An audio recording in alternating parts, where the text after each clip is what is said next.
Hay una pregunta que incomoda a cualquier creador que la escuche de verdad. What's the movie that we have never seen because you haven't made it? And make that movie. Cuando la oí por primera vez, la interpreté como un reto, una invitación a la originalidad absoluta, a la idea nunca pensada, a la obra que rompiera la historia en dos. Como decía Tarantino, haz algo que el mundo nunca haya visto. Y durante años creí que eso era el arte. Ser visionario, ser radicalmente nuevo, ser distinto a todo. Pero con el tiempo, esa idea empezó a resquebrajarse. Porque tarde o temprano te das cuenta de algo incómodo. Las historias se repiten, los arquetipos regresan, las tramas se reciclan. No existen infinitas historias, existen infinitas formas de contarlas.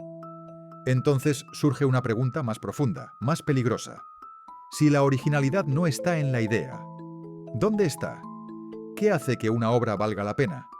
¿Qué hace que algo sea arte y no solo ruido? Esa pregunta no se responde leyendo libros. Se responde buscándose. Y fue ahí cuando algo empezó a encajar. Pensemos en una pieza musical que todos conocemos. Una melodía tan presente que parece haber existido siempre. Para Elisa, de Beethoven.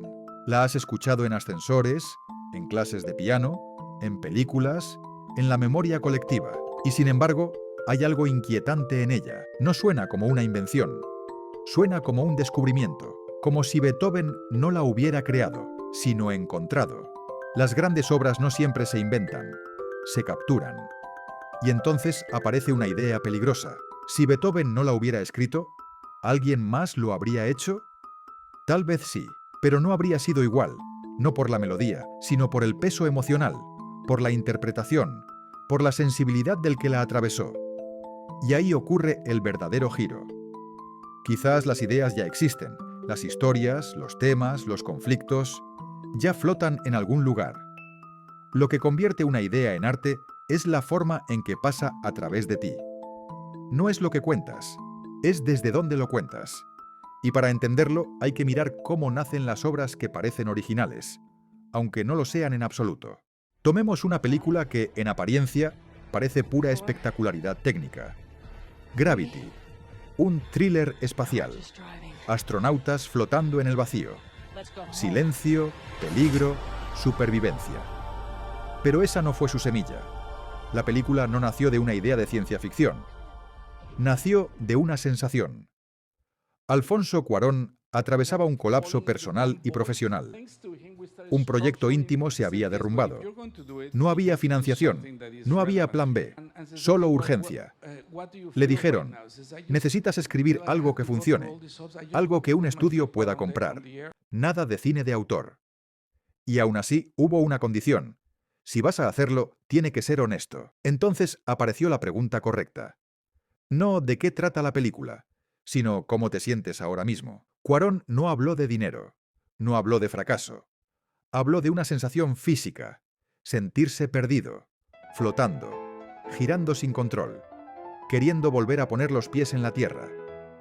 El arte empieza cuando el sentimiento encuentra forma. Ese estado interno se transformó en una historia externa. Una mujer sola en el espacio, desconectada, girando alrededor de la nada, tratando desesperadamente de regresar a casa. La película no hablaba literalmente de depresión, pero hablaba exactamente de lo que se siente. Y ahí está la clave. La historia no golpea por lo que cuenta, sino por lo que traduce. Paul Schrader, guionista de Taxi Driver y Raging Bull, describe la escritura como un acto cercano a la terapia. No empiezas con una trama, empiezas contigo. Les pide a sus alumnos algo brutalmente simple. Anota tu mayor problema personal. No un concepto, no un personaje, un conflicto real. Luego viene la pregunta crucial. ¿Cuál es la metáfora de esto? Porque las historias que permanecen no son literales, son desplazamientos emocionales. La metáfora permite decir la verdad sin nombrarla. Y eso es lo que hace que una obra conecte con miles de personas, aunque haya nacido de una experiencia íntima. Imagina a alguien que pasa toda su vida ocultando quién es, midiendo cada palabra, observando cada gesto, calculando qué versión de sí mismo es segura mostrar. Esa experiencia no tiene por qué convertirse en una historia de confesión. No tiene por qué ser un drama íntimo. Podría ser perfectamente un thriller de espías. Porque vivir escondido se parece mucho a estar encubierto. Siempre alerta. Siempre escaneando el entorno. Siempre temiendo ser descubierto. No es la historia literal lo que importa. Es la experiencia traducida. El género funciona como un disfraz. Una máscara que permite que el sentimiento viaje sin exponerse directamente. Eso es lo que hizo Paul Schrader con Taxi Driver. No escribió sobre estar deprimido. No escribió sobre la soledad de forma explícita. Escribió sobre un hombre que conduce un taxi rodeado de gente, pero completamente aislado, observando el mundo a través de un parabrisas. Esa imagen no es casual. Es una metáfora vivida. Las grandes historias ya estaban ocurriendo dentro del autor. Schrader dijo algo revelador. Escribí ese guión como si fuera terapia. Y lo sorprendente no fue que funcionara para él, fue que funcionara para millones. Ahí ocurre algo esencial. Cuando una obra es honesta, aunque nazca de una neurosis personal, encuentra eco en otros. Porque lo personal, cuando es auténtico, se vuelve colectivo. La universalidad nace de la honestidad, no de la ambición. Por eso tantas historias nos resultan familiares, y aún así, nuevas. No porque nunca las hayamos visto, sino porque nunca las habíamos visto desde ese lugar emocional. Y esto nos lleva a una conclusión incómoda para cualquier creador. No necesitas una idea extraordinaria. Necesitas una relación extraordinariamente honesta con lo que ya te atraviesa. Las viejas historias no están muertas, solo esperan un nuevo cuerpo. Las historias antiguas reviven cuando pasan a través de alguien real. A veces, la interpretación no comienza con una experiencia personal, sino con la historia de otro. Tomemos Old Boy. La película se basa en un manga japonés, que a su vez estaba inspirado libremente en El Conde de Montecristo. Una historia de venganza. Un hombre encarcelado injustamente. Un plan para ajustar cuentas. Nada nuevo. Y sin embargo, Old Boy no se siente como nada que hubiéramos visto antes. ¿Por qué? Porque Park Chan-wook no se limitó a adaptar la historia. La atravesó con sus obsesiones, su cultura, su sensibilidad, mantuvo la premisa, pero cambió la pregunta central. No, ¿por qué lo encerraron? Sino, ¿por qué lo dejaron salir? Ese pequeño desplazamiento lo cambia todo. Cambiar la pregunta es cambiar la historia. La película deja de ser un relato de venganza y se convierte en una tragedia moderna. Culpa, tabú, castigo emocional, destino. Nada de eso estaba en el material original. Eso vino de Park. Su interpretación transformó una trama conocida en algo profundamente perturbador y personal. La originalidad no está en la fuente, sino en la mirada. Y este mismo principio se repite una y otra vez en la historia del cine. Sergio Leone tomó Yojimbo, de Kurosawa, y no hizo un remake. Hizo una mutación. A Fistful of Dollars no solo trasladó la historia al oeste, cambió el lenguaje. Leone ralentizó el ritmo. Hizo del silencio una amenaza. Convirtió los primeros planos en duelos psicológicos. Redefinió al héroe. Antes de él, el western hablaba de moralidad clara. Después habló de supervivencia. No creó una historia nueva, creó un lenguaje nuevo. Y cuando cambias el lenguaje, cambias lo que es posible decir. Eso es interpretación en su forma más pura. No repetir, no copiar, sino traducir una historia antigua a una sensibilidad que no existía antes. Hay ocasiones en las que el género permanece intacto, pero lo que lo atraviesa lo transforma por completo. La ciencia ficción es un buen ejemplo. Hemos visto invasiones extraterrestres cientos de veces. Naves, armas, efectos especiales. Nada nuevo. Y aún así, algunas historias se sienten distintas. District 9 no destacó por su tecnología. Destacó por su peso.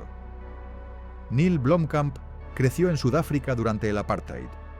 Vivió un sistema construido sobre separación, categorías, barrios cerrados, desplazamientos forzados. Cuando hizo su primer largometraje, no rodó un drama histórico. No hizo un documental. Hizo una película de ciencia ficción. Extraterrestres obligados a vivir en guetos, vigilados, marginados, deshumanizados. Pero no hablaba de alienígenas. La ciencia ficción fue el idioma. La experiencia fue el mensaje.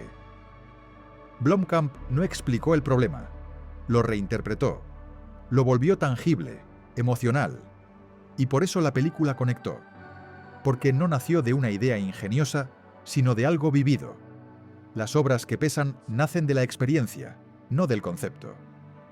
Esto se vuelve evidente cuando miramos lo que vino después. Más presupuesto, más efectos, más ambición, pero menos impacto. Tal vez porque el punto de partida cambió. Ya no era una herida transformada en historia, era un diseño, y el espectador lo percibe, siempre. La audiencia siente cuando una obra nace de la necesidad y cuando nace del cálculo. No hay fórmula para esto, no hay atajos, solo una pregunta incómoda. ¿Esto que estoy haciendo viene de algo que me atravesó o solo de algo que pensé que funcionaría? Quentin Tarantino nunca ocultó sus influencias. De hecho, las exhibe. Hong Kong, serie B, spaghetti westerns, cine de explotación, películas de atracos. Todo eso está ahí, a plena vista. Y aún así, Reservoir Dogs no existía antes de que él la hiciera. Se puede rastrear una escena, un giro, un tono, una estructura, pero la película completa no estaba en ninguna parte. Las influencias no crean una obra. La obsesión sí. Tarantino lo dijo sin rodeos. Tomó los últimos minutos de una película y los convirtió en algo totalmente distinto. No los copió, los exprimió. Porque la apropiación en el arte no es reproducción, es digestión. Lo que importa no es de dónde tomas algo, sino qué haces con ello cuando pasa a través de ti.